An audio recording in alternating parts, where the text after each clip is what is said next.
Class 9 बहुत ही simple topic है, universal law of gravitation. Universal law of gravitation में हम बेसिकली क्या देखते हैं, सपोज हमारे पास में दो बॉडी है, ठीक है, ये मास ऑफ अर्थ मान लेते हैं, मास ऑफ मून मान लेते हैं। दो बॉडी के बीच में फोर्स ऑफ अट्रैक्शन होता है, ये हमने ग्रेविटेशन में पढ़ा है। तो ग्रेविटेशन का जो पॉइंट है क्या है हमारे पास में, यूनिवर्सल लॉ ऑफ ग्रेविटेशन। इसमें हम ये देखेंगे कि यूनिवर्सल लॉ ऑफ ग्रेविटेशन निकालते कैसे, उसका न्यूमेरिकल फॉर्मूला कैसे अप्लाई करते हैं और उसमें होता क्या है। देखो दो बॉडीज है हमारे पास में, ये बॉडी 1 हो जाएगी, इसको मान लेते हैं हम ए, इसको मान लेते हैं हम बी, ठीक है। ए और बी दोनों के बीच फोर्स ऑफ अट्रैक्शन है, दोनों के बीच की डिस्टेंस हमने आर मान ली है, ठीक है, सिंपल सा। अब इसमें होता क्या है, जो फोर्स होता है, जो फोर्स हमारा लग रहा है, force is directly proportional to the mass of their body. जो मासेस होता है और मासेस के प्रोडक्ट के बराबर होता है। मतलब कैसे हो जाएगा, सपोज आप मान लीजिए ये हमारा फोर्स हो गया, force is directly proportional to mass of body, तो प्रोडक्ट हो जाएगा m1 और m2। ये इक्वेशन नंबर हमारी फर्स्ट आ गई, ठीक है, ए और बी और m1 m2।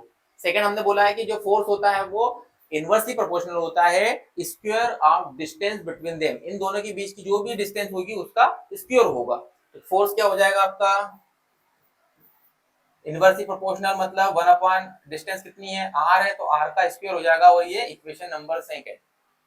दोनों को अगर हम कंबाइनिंग करते हैं तो क्या बनता है हमारे पास में, f is directly proportional to m1 m2 upon r square, ठीक है। डायरेक्टली प्रोपोर्शनल का साइन जब हम हटाएंगे, बेसिकली हम हटाते तो हम k लगाते, बट यहाँ कांस्टेंट क्या है हमारे पास में, कांस्टेंट है ग्रेविटेशनल फोर्स, इसलिए हम लगाते हैं यहाँ पर g।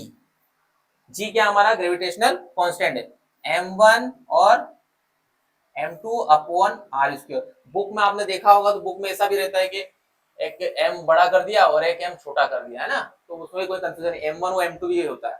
अब देखो हमें फोर्स निकालना, तो फोर्स का फार्मूला हमारे पास में ये आ गया।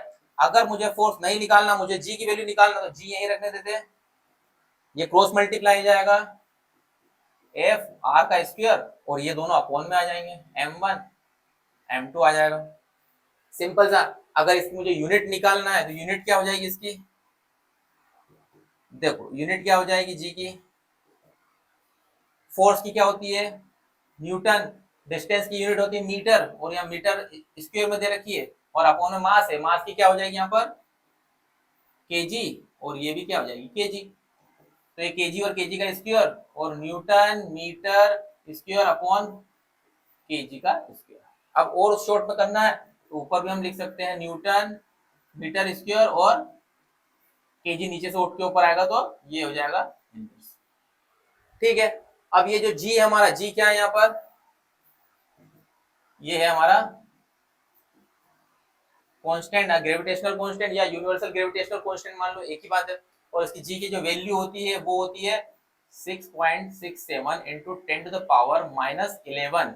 यूनिट तो यही रहेगी हमारे पास में, न्यूटन मीटर स्क्वायर और केजी का इनवर्स, ठीक है, सिंपल सा। एक और कंसेप्ट समझ लो इसके अंदर, देखो यहाँ पर जो फोर्स है, अगर डिस्टेंस हमारी बढ़ती है, डिस्टेंस हमारी बढ़ती है, फोर्स कम हो जाएगा, है ना, क्योंकि स्क्वायर में है, तो अगर 2 है तो वो और ज्यादा बढ़ जाएगा, और अगर जो डिस्टेंस पास पास में होगी तो हमारा फोर्स और बढ़ जाएगा। तो ये सिंपल सा हमारा यूनिवर्सल लॉ ऑफ ग्रेविटेशन।